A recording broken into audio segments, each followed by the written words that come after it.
Selamat pagi kepada Ibu Putu dan juga teman-teman semua. Di sini saya akan menjelaskan mengenai pemilihan metode rapat, yaitu laporan analisis yang dibuat oleh kelompok impostor. Pertama-tama saya akan melakukan perkenalan terhadap kelompok kami. Yang pertama ada Muhammad Farel Safa Archini, ada saya Meta Permatasari, juga ada Helga Syada Elmira, dan Zundullah B. Jibat. Selanjutnya, kami juga akan membahas mengenai beberapa agenda pada pertemuan kali ini, yaitu yang pertama adalah mengapa kita harus memilih metode rapat, yang kedua adalah tentang kriteria rapat yang efektif, kemudian ada kondisi rapat saat ini, kondisi perusahaan kami yaitu perusahaan PT Impostor, perbandingan kedua metode rapat, serta kami juga akan memberikan rekomendasi rapat. Pertama-tama, saya akan menjelaskan sejumlah fakta menarik di tahun 2020 ini. Hingga Maret 2020, pengguna aplikasi Zoom meningkat 20 kali lipat menjadi 200 juta pengguna dalam waktu 3 bulan saja. Hingga 28 November, kasus positif COVID-19 di Indonesia mencapai 534.266. Dan sejak 28 April 2020, sebanyak 3.893 perusahaan dengan jumlah tenaga kerja sebanyak 1 juta lebih karyawan di Indonesia telah melaksanakan pertemuan dari rumah. Di sini kita juga dapat melihat sejak pandemi COVID-19, berbagai usaha mayoritas mengalami penurunan ekonomi. Selanjutnya, saya akan membahas mengapa kita harus memilih metode rapat. Awalnya, pada Desember 2019, COVID-19 mulai mewabah dan mulai menggemparkan Tiongkok. Selanjutnya, pada Maret 2020, COVID-19 mulai memasuki Indonesia dan telah menggemparkan berbagai sektor usaha di Indonesia.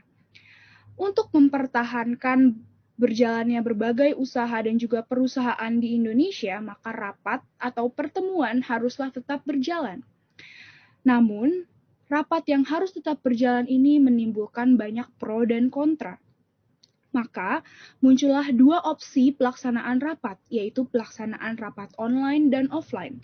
Hal inilah yang akan mendasari pembuatan laporan ini. Selanjutnya, pengeluaran perusahaan impostor 3 tahun terakhir ini meningkat tajam. Ingat di sini pengeluaran, sehingga haruslah dibuat rapat. Di sini manajemen dan investor ingin mengadakan rapat secara online untuk mempertimbangkan sektor keamanan. Namun, CTO ingin tetap melaksanakan rapat secara offline karena dianggap lebih efektif. Dalam pelaksanaan suatu rapat, tidak cukup hanya dengan melaksanakan suatu pertemuan dan membahas suatu permasalahan di dalamnya. Tetapi pelaksanaannya harus dilaksanakan secara efektif. Rapat yang efektif artinya dihasilkan keputusan yang baik dan tepat, serta terbangunnya rasa kebersamaan dalam partisipannya, dan waktu yang digunakan tidak terbuang secara sia-sia. Dalam pemilihan metode rapat, berikutlah kriteria rapat yang dapat digunakan dalam pertimbangan pemilihan. Pertama, peserta rapat berpartisipasi secara aktif dan produktif. Kedua, biaya. Biaya di sini dimaksud dengan biaya yang dikeluarkan untuk pelaksanaan rapat sesuai dengan anggaran yang telah ditetapkan oleh perusahaan.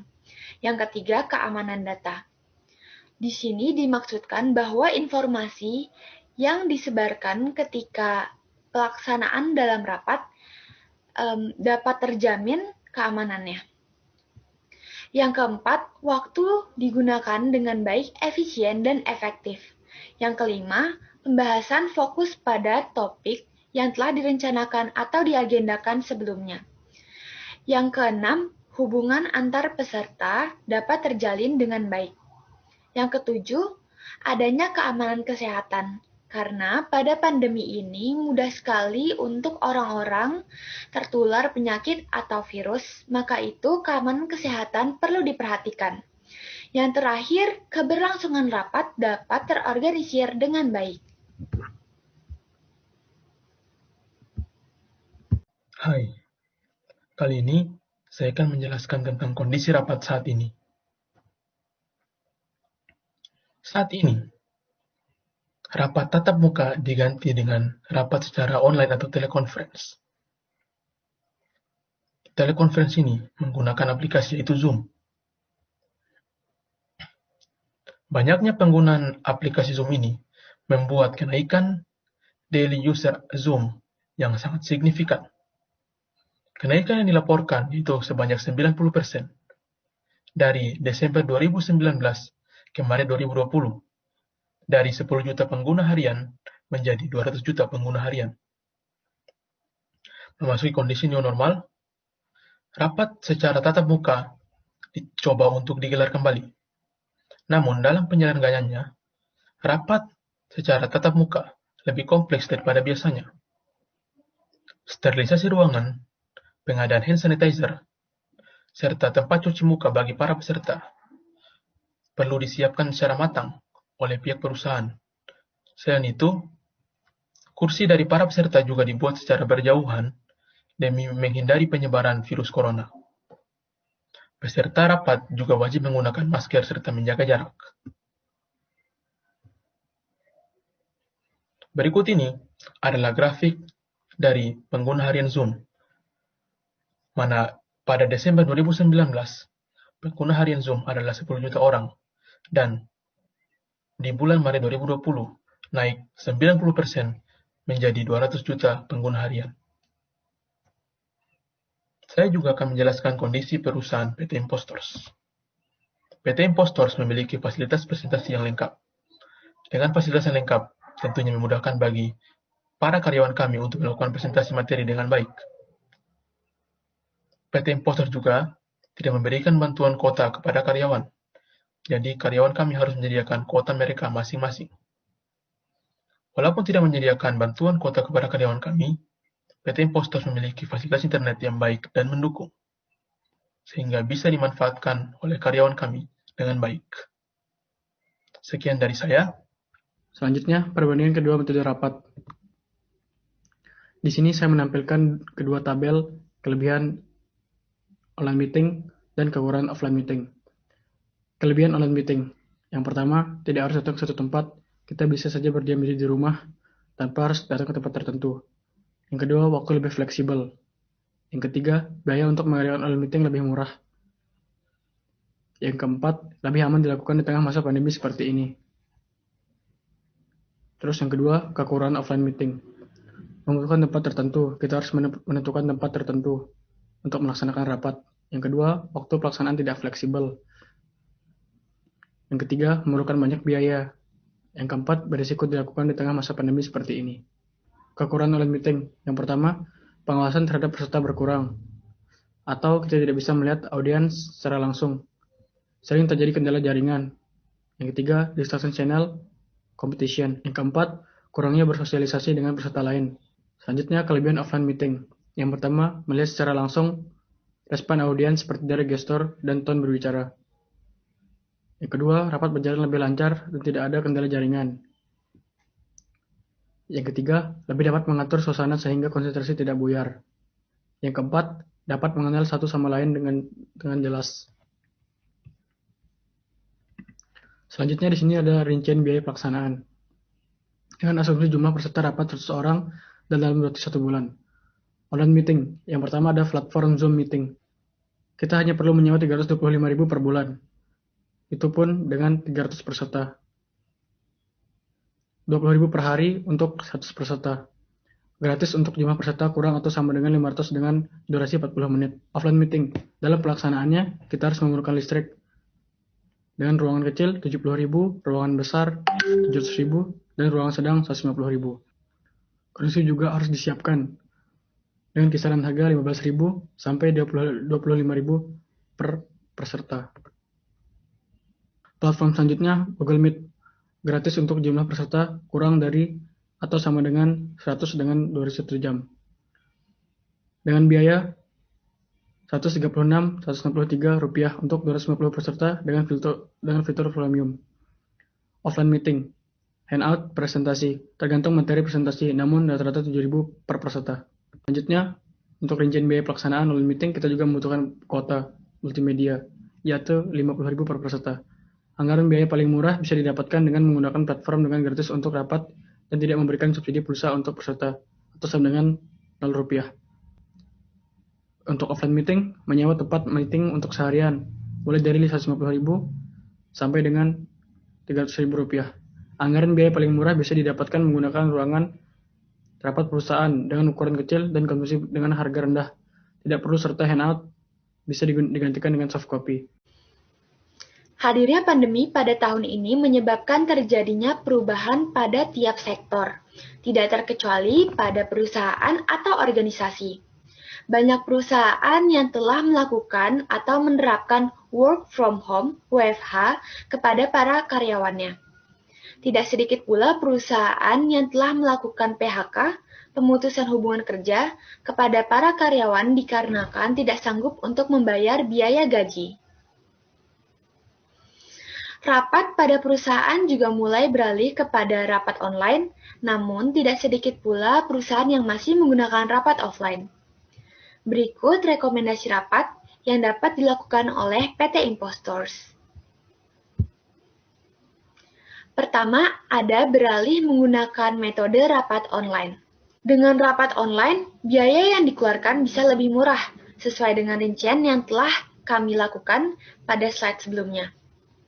Kemudian, keamanan kesehatan terjamin karena tidak adanya kontak fisik. Ketiga, waktu yang digunakan bisa lebih baik, efektif, dan juga efisien.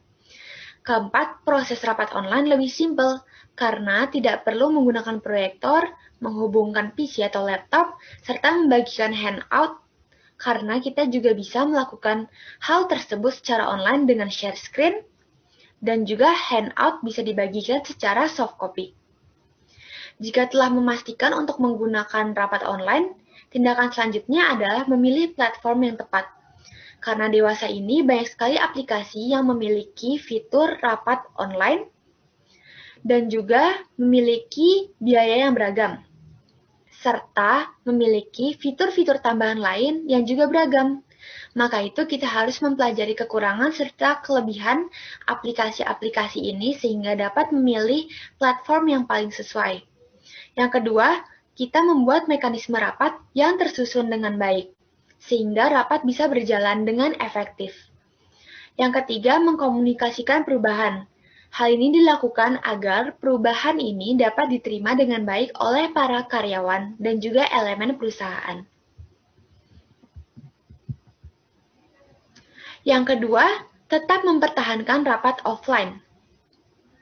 Walaupun rapat online memiliki banyak kelebihan, namun, terdapat beberapa kekurangan rapat online yang akan sangat mengganggu berjalannya rapat. Pertama, kendala jaringan. Dengan kendala jaringan, informasi yang disampaikan pada saat rapat ada kemungkinan untuk tidak sampai dengan baik kepada peserta rapat yang memiliki kendala jaringan.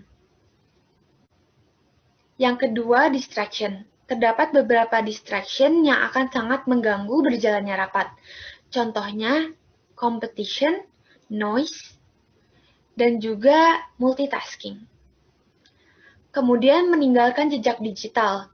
Karena online dan menggunakan platform orang lain, maka kita juga tidak bisa melihat atau mengetahui keamanan data kita apakah bisa terjamin atau tidak. Yang terakhir, kekurangannya adalah sulit membangun hubungan antar peserta. Nah, dengan rapat offline, kekurangan tersebut tidak akan terjadi. Dengan rapat offline, kita mudah untuk melihat respon partisipan lain. Maka itu, mudah juga untuk membangun hubungan antar peserta.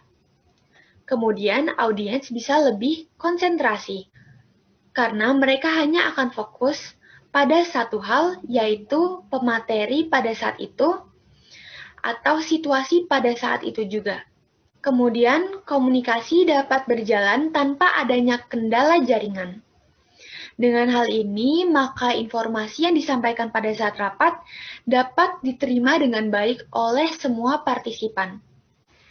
Yang terakhir adalah lebih aman dalam segi keamanan data, dikarenakan kita akan menggunakan fasilitas, sarana, dan prasarana milik perusahaan sendiri. Dengan begitu, alasan mengapa kami merekomendasikan untuk tetap mempertahankan rapat offline. Sekian laporan analisis yang telah kami lakukan untuk dapat dijadikan pertimbangan dalam pemilihan metode rapat yang efektif. Kurang lebihnya mohon maaf. Terima kasih.